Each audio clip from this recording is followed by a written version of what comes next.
Good morning student. आज का topic है व्हीटस्टोन सेतु। व्हीटस्टोन सेतु का नाम वैज्ञानिक व्हीटस्टोन के नाम से पड़ा है और इसके द्वारा हम किसी अज्ञात प्रतिरोध को, किसी चालक के अज्ञात प्रतिरोध को ज्ञात करते हैं। इसमें उन्होंने 4 प्रतिरोध लिए हैं और इन प्रतिरोधों को इस प्रकार से जोड़ा गया कि ये चतुर्भुज का निर्माण करते हैं। वैज्ञानिक व्हीटस्टोन ने जो सिद्धांत दिया है, किन्हीं 2 संलग्न भुजाओं, इस प्रकार से ये संलग्न भुजाएं हैं, एक दूसरे से जुड़ी हुई हैं, तो किन्हीं 2 संलग्न भुजाओं पर लगे प्रतिरोधों का अनुपात अन्य 2 भुजाओं पर लगे प्रतिरोधों के अनुपात के बराबर होता है। तो हम यहाँ पर सर्वप्रथम इस चित्र के बारे में थोड़ा लिख लेते हैं। यहाँ पर जैसे आपको दिख रहा है 4 प्रतिरोध हैं, P, Q, R, S। इनको एक चतुर्भुज के रूप में जोड़ा गया है। A, B, C, D एक चतुर्भुज का निर्माण करते हैं ये। इसमें BD एक विकर्ण है, एक AC विकर्ण है। AC विकर्ण के साथ हम एक बैटरी और कुंजी को जोड़ देते हैं।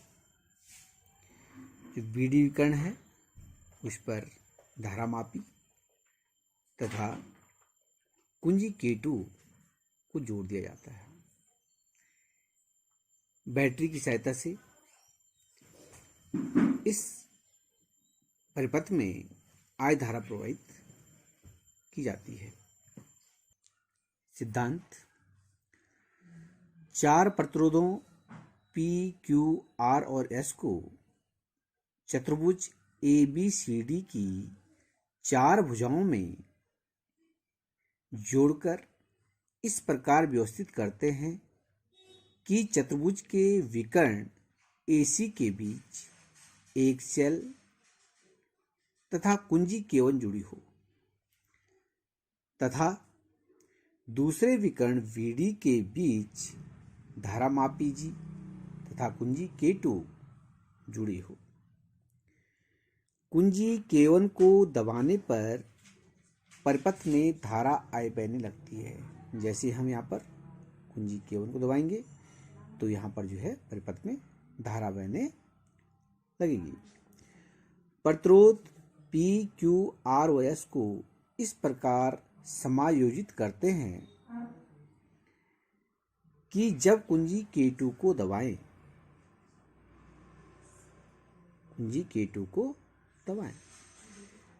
तो BD में कोई भी धारा प्रवाहित न हो। जो विकर्ण BD है इसमें कोई भी धारा न बहे, यानी कि धारामापी में कोई भी विक्षेप उत्पन्न न हो। तो यह स्थिति संतुलन की स्थिति कहलाती है। इस स्थिति में, संतुलन की स्थिति में, यह आपने यहाँ पर विशेष ध्यान रखना है कि जैसे हम यहाँ से कुंजी K1 को दबाएंगे तो यहाँ पर धारा प्रवाहित होगी। यह धारा यहाँ पर 2 भागों में बढ़ जाएगी। I धारा यहाँ पर 2 भागों में बढ़ जाएगी। AB भुजा पर I1 धारा बहेगी, इसको हम I1 लिख सकते हैं, I1 धारा बहेगी। और AD भुजा पर I2 धारा प्रवाहित होगी। जैसे ही B पर जाएगी तो यहाँ पर भी 2 रास्ते हैं, 2 भुजाएं हैं, तो धारा कुछ यहाँ बहेगी, कुछ इधर बहेगी। इसी प्रकार से धारा यहाँ से बहेगी। लेकिन हमने इस प्रकार से इसको व्यवस्थित करना है, इस प्रकार से इसको एडजस्टमेंट इसका करना है, प्रतिरोधों को समायोजित करके कि BD में कोई भी धारा प्रवाहित न हो। तो BD में जब कोई धारा प्रवाहित नहीं होगी तो जो धारा AB से बही है वही धारा कहाँ चल जाएगी, BC में चल जाएगी। और जो धारा AD मार्ग से गई है वो सीधी जो DC मार्ग में चली जाएगी, उतनी ही धारा यहाँ से DC से चली जाएगी। यानी कि इसमें I2 धारा बहेगी और इसमें I1 धारा बहेगी। ये कब होगा, जब हमारा जो है ये सेतु संतुलन की अवस्था में होगा। ठीक है। और संतुलन की अवस्था के लिए जैसे हमने बताया कि हमें जो है प्रतिरोध जो होते हैं बॉक्स, उसमें से प्रतिरोधों को निकाल करके इस प्रकार से इसको व्यवस्थित करना होता है कि BD में कोई धारा प्रवाहित ना हो। जब BD में कोई धारा प्रवाहित नहीं हो रही है तो उस अवस्था में जो दो संलग्न भुजाएं हैं PQ, इन पर लगे हुए जो प्रतिरोध होते हैं उनका अनुपात अन्य दो संलग्न भुजाओं के प्रतिरोधों के अनुपात के बराबर होता है। यही इसका सिद्धांत है। तो इस प्रकार से इसको आगे लिखेंगे, जब कुंजी K2 को दबाया जाए तो धारामापी में कोई धारा प्रवाहित न हो, अर्थात धारामापी में कोई विक्षेप न हो, तो यह सेतु की संतुलन की स्थिति कहलाती है। अतः संतुलन की स्थिति में किन्हीं दो संलग्न भुजाओं के प्रतिरोधों का अनुपात अन्य दो संलग्न भुजाओं पर लगे प्रतिरोधों के अनुपात के बराबर होता है। P/Q that is equal to R/S। सूत्र की स्थापना इसके हम करेंगे। सेल E में से बहने वाली विद्युत धारा I बिंदु A पर दो भागों में बंट जाती है। इसका एक भाग I1 प्रतिरोध P तथा Q में से तथा दूसरा भाग I2 प्रतिरोध R और S में से होकर प्रवाहित होती है।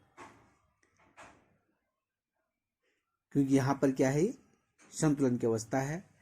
जब संतुलन की अवस्था होगी यानी कि BD में से कोई धारा प्रवाहित नहीं होगी, उस अवस्था में जो AB भुजा में या P प्रतिरोध से जो धारा बहेगी वही धारा जो है Q प्रतिरोध से बहेगी, और जो धारा यहाँ पर R प्रतिरोध से बह रही है वही धारा जो है S प्रतिरोध से बहेगी। तो ये कब होता है, ये जब बिंदु B और D का विभव जो है समान हो, तो उस अवस्था में यहाँ पर जो कोई धारा प्रवाहित नहीं होगी। ठीक है। तो संतुलन की अवस्था में बिंदु B और D का विभव समान रहता है, अतः धारामापी में से होकर धारा प्रवाहित नहीं होती है। अब हम यहाँ पर किरचॉफ का जो द्वितीय नियम है उसको यहाँ पर हम लगाएंगे। तो ये देखिए, आप ध्यान दीजिए, एक ये बंद पास हो गया है। ठीक है। इस प्रकार से इधर वाला एक दूसरा बंद पास हो गया, तो दो बंद पास में यहाँ पे ले सकते हैं। तो इस बंद पास में हमने देखना है किरचॉफ का द्वितीय नियम, धारा और प्रतिरोध का जो गुणनफल होता है वो उस बंद पास में लगे विद्युत वाहक बलों के बीजगणितीय योग के बराबर होता है। तो सर्वप्रथम देखते हैं हम APDA में। इस पर I1 धारा बह रही है, यहाँ पर प्रतिरोध P लगा हुआ है, इसमें कोई धारा प्रवाहित नहीं हो रही है, और यहाँ पर जो है प्रतिरोध R है, इसमें I2 धारा प्रवाहित हो रही है। तो धारा और प्रतिरोध का गुणनफल I1 इंटू P और यहाँ पर I2 इंटू R, इसको हमने लेना है। और हम यहाँ पे देख रहे हैं कि इस पर विद्युत वाहक बल कोई भी काम नहीं कर रहा है इस बंद पास पे, तो विद्युत वाहक बलों का मान 0 हो जाएगा। लेकिन यहाँ पर आपने ध्यान देना है कि ये धारा जो यहाँ पर है ये विपरीत दिशा में है। धारा क्या है, AB की ओर इस प्रकार से बह रही है और AD से इस प्रकार से बह रही है। तो धारा जो विपरीत दिशा में है ठीक है। तो यहाँ पर हम चिन्ह परिपाटी का ध्यान देंगे, तो I1P माइनस I2R हो जाएगा, क्योंकि धारा का मान यहाँ पे क्या है, विपरीत है। तो I1P माइनस I2R बराबर 0, क्योंकि जो है विद्युत भागबल कुछ नहीं है, उनका योग जो 0 हो जाएगा, क्योंकि विद्युत भागबल यहाँ पर नहीं लगा हुआ है, तो दैट इज इक्वल टू 0।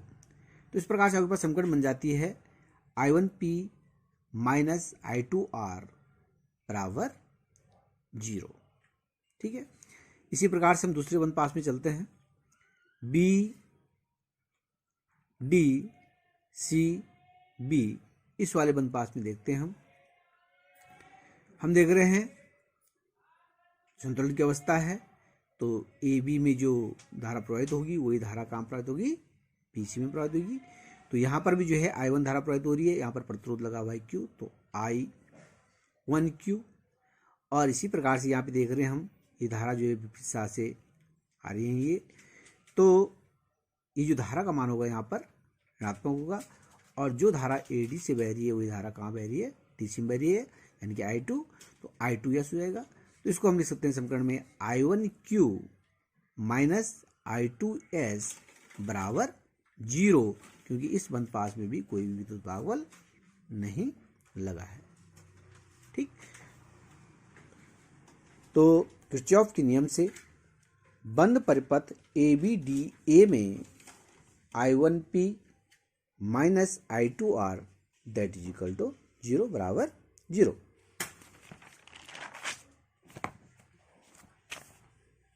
और दूसरा बंद पास, इसको हम जो है बराबर बदल जाते हैं, तो ये आएगा पास I1P that is equal to I2R, समीकरण नंबर 1 ले लेंगे। इसी प्रकार से बंद परिपथ BCDB में I1Q माइनस I2S बराबर 0, इसको बराबर से बदल जाइए, तो I1Q बराबर I2S, समीकरण नंबर 2। समीकरण नंबर 1 में समीकरण नंबर 2 से भाग दे देंगे, भाग देने पर समीकरण 1 में समीकरण 2 से भाग देने पर, तो I1P समीकरण नंबर लेफ्ट साइड का भाग लेफ्ट साइड देंगे, राइट का राइट में देंगे, तो I1P बटे I1Q that is equal to I2R बटे I2S। यहाँ पर I1 से I1 कट जाएगा, I2 से I2 कट जाएगा, क्या बचा हमारे पास, P बटे Q that is equal to R बटे S। तो यही आपका क्या है, व्हीटस्टोन सेतु का सिद्धांत है। यहाँ पर आपके पास जो प्रतिरोध P होते हैं, Q R एक ज्ञात प्रतिरोध होते हैं, और S यहाँ पर जो है ये अननोन प्रतिरोध है, जिसे हमें ज्ञात करना होता है। तो आप लोग ध्यान से पढ़ते रहिए, और जो किरचॉफ का नियम हमने बताया था उसको पढ़िए, क्योंकि वही नियम यहाँ पर लागू होता है।